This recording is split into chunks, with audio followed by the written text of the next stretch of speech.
Hello बच्चों, आज अपन class 10th का मॉडल पेपर सोल्व करेंगे।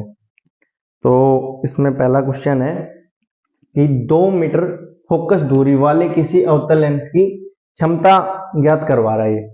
कितनी है? 2 मीटर फोकस दूरी। कौन सा लेंस है इसमें? अवतल लेंस है। अगर कितना दे दिया इसने? एफ दे दिया 2 मीटर। अब अपन ये देखेंगे कि इसमें लेंस कौन सा दिया हुआ है, अवतल दिया हुआ है या उत्तल दिया हुआ है। अपने पास है अवतल। अवतल में क्या करते हैं, इसको माइनस में लेते हैं। अगर ये उत्तल होता तो अपन कैसे करते हैं? प्लस में करते हैं। ठीक है। अच्छा, इसके बाद में अपन देखते हैं कि जो लेंस की क्षमता का जो ज्ञात करते हैं तो उसका सूत्र होता है P बराबर 1 में F। एफ अपने को दिया हुआ है तो अपन क्या कर देंगे कि 1 में माइनस का 2 कितना हो गया? ये माइनस का 0.5। क्या? डायोप्टर। डायोप्टर क्या है यहाँ पर? लेंस की क्षमता का मात्रक। P बराबर माइनस का 0.5 डायोप्टर। ये तो था अपना पहला क्वेश्चन। अब दूसरा क्वेश्चन है, दो माध्यमों के सीमा पृष्ठ पर एक प्रकाश की किरण लंबवत गिरती है। कैसे गिरती है? लंबवत गिरती है। सपोज करते हैं अपन कि ये अपना क्या है, एक दर्पण है। ये कौन सा हो गया? पहला माध्यम, और ये दूसरा माध्यम। पहले माध्यम में बोल रहा है कि ये 2 माध्यम है, पहला और दूसरा ले लिया। ये सीमा पृष्ठ हो गया इसका। ठीक है। एक प्रकाश की किरण लंबवत गिरती है। ये लंबवत गिर गई इसके ऊपर। लेकिन इसमें क्वेश्चन आगे भी था। ये पहला माध्यम हो गया। आगे था इसका क्वेश्चन कि इसका आपतन कोण पूछ रहा है कि आपतन कोण क्या होगा। अपने को क्या बताना है? आपतन कोण क्या होगा। ठीक है। ये ऐसे आएगी। आइए अब देखते हैं अपन। भाई ऐसे होता है, ये हो गई आपतित किरण, और ये इसका क्या होता है? अभिलंब। अभिलंब के ऊपर आ रही है। देख रहे हैं कि एक प्रकाश की किरण अभिलंबवत पर गिरती है। ये इस प्रकार से गिरेगी इसके ऊपर। तो ये कौन सा दर्पण है? समतल दर्पण। ठीक है जी, समतल दर्पण। तो ये जिस प्रकार से आई है उसी प्रकार से ये नीचे निकल जाएगी। राइट। अब देखेंगे कि अब इसमें देखेंगे अपने को पूछा क्या है ये कि आपतन कोण क्या होगा। आपतन कोण अगर ये यहां से आता, इस प्रकार से आती है किरण, तो ये ऐसे विचलित हो जाती या फिर परावर्तित हो जाती। लेकिन अपने को तो ऐसा बोला ही नहीं है, बोला ही नहीं गया है। ये क्या बोल रहा है कि अभी बोल रहा है कि लंबवत पर गिरती है, तो ऐसे गिरेगी ये यहां पर। तो यहां पर ये सीधी निकल गई। ठीक है, अभिलंबवत ये रहा। ठीक है। अच्छा, अब देखेंगे कि इसका कोण क्या बनेगा। अभी क्या करते हैं कि काफी बच्चे क्या करते हैं कि 90 पर क्लिक कर देते हैं कि भाई 90 हो गया, अभिलंबवत तो 90 पर ही होता है। लेकिन अपने को तो क्या देखना है कि आपतन कोण पूछ रहा है। ये आपतित किरण कहां पर आ रही हो? ये अभिलंबवत पर ही आ रही है। तो इसके बीच में तो कोई एंगल बना नहीं या फिर कोण बना नहीं। तो कौन सा कोण बन गया यहाँ पर? 0 डिग्री का। ये थे अपने दोनों क्वेश्चन। इन दोनों क्वेश्चन में किसी को भी किसी प्रकार की कोई भी समस्या हो तो कमेंट करके बताएं। तो इसका पहले का तो आंसर क्या हो जाएगा? माइनस 0.5 डायोप्टर, और दूसरे का क्या हो जाएगा? 0 डिग्री। ऐसे अपन तीसरा क्वेश्चन लेंगे। तीसरा क्वेश्चन क्या है? प्लास्टर ऑफ पेरिस का रासायनिक सूत्र। यानी ये क्या बोल रहा है? पीओपी। पीओपी का अपने क्या बताना है? रासायनिक सूत्र बताना है। ठीक है। रासायनिक सूत्र होता है पीओपी का CaSO4.H2O।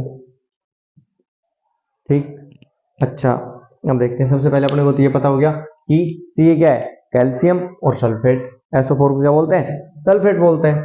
ठीक है।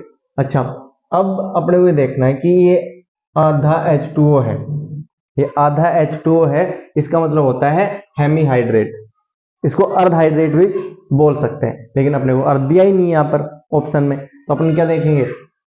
हेमीहाइड्रेट। तो देख लेंगे भाई, इसमें डाई गलत है, डेका गलत है। अब ये दोनों है, इनमें से चेक करना अपने को। तो पहला क्या है? Calcium sulphate hemihydrate. दूसरा क्या है? कॉपर। कॉपर का तो क्या होता है? Cu होता है भी, Cu होता है। तो Cu तो क्या हो जाएगा?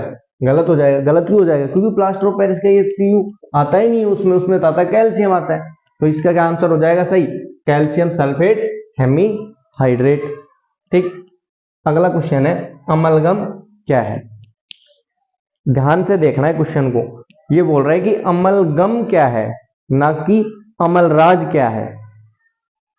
क्या देखेंगे अपन? अमलगम। अमलगम क्या है कि पहला ऑप्शन दिया हुआ है कि 3 भाग तो किसके दिए हुए हैं? इसने HCl के दे दिए। ठीक है। और 1 भाग किसका दे दिया? HNO3 का दे दिया।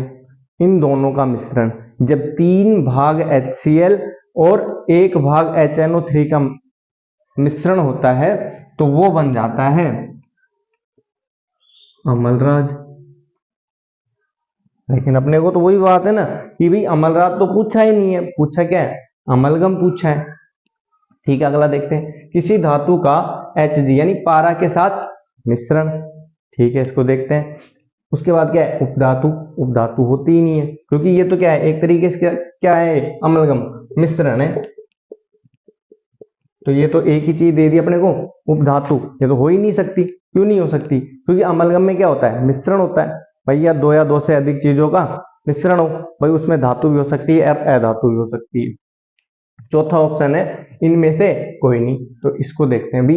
अपन ने पहला ऑप्शन देखा कि ये तो किसका हो गया? कि अमलराज। अगर अपना क्वेश्चन ये होता कि अमलराज है तो अपना ऑप्शन क्या सही हो जाता कि 3 भाग तो HCl यानी हाइड्रोक्लोरिक अम्ल के और 1 भाग HNO3 का यानी कि नाइट्रिक अम्ल का। तो अपना तो क्या हो जाता सही आंसर? अमलराज। लेकिन अपने को तो क्या दिया हुआ है?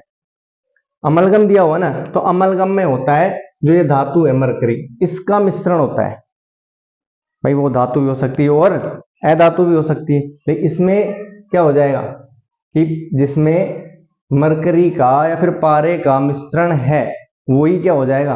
अमलगम हो जाएगा। उपधातु तो हो नहीं सकती और ये है नहीं, तो ये दो तो गलत हो गए और ये भी गलत हो गया। तो ये क्या हो गया? इसमें आंसर क्या हो जाएगा? बी। अगला क्वेश्चन है, गर्भ निरोधक गोली का प्रयोग गर्भ धारण को रोकने की कौन सी विधि है? भाई गर्भ जो निरोधक होता है उसमें कौन सी विधि का उपयोग होता है? 2 विधि दे रखी है अपने पास और ये 2 ऑप्शन इनके साथ में दे दिए, स्थायी विधि और अस्थायी विधि, या फिर दोनों हो सकते हैं, फिर इनमें से कोई भी नहीं हो सकता। तो स्थायी विधि तो क्या हो गई कि भाई कभी माँ बच्चे को जन्म ही नहीं दे सकती, यानी वो तो परमानेंट मेथड हो गया। उसके बाद है अस्थायी विधि। अस्थायी विधि क्या हो गई कि अभी उस टाइम के लिए जब बच्चा माँ के पेट में जन्म ले रहा है उस टाइम के लिए रोकते हैं तो उसको बोलेंगे अस्थायी विधि।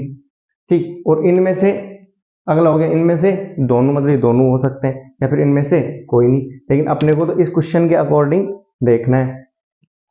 तो जो ये गर्भ निरोधक होता है ना, ये कैसा होता है? अस्थायी मेथड होता है, क्योंकि ये उस टाइम के लिए रोकता है ना कि परमानेंट। यानी स्थायी मेथड तो नहीं हो सकता।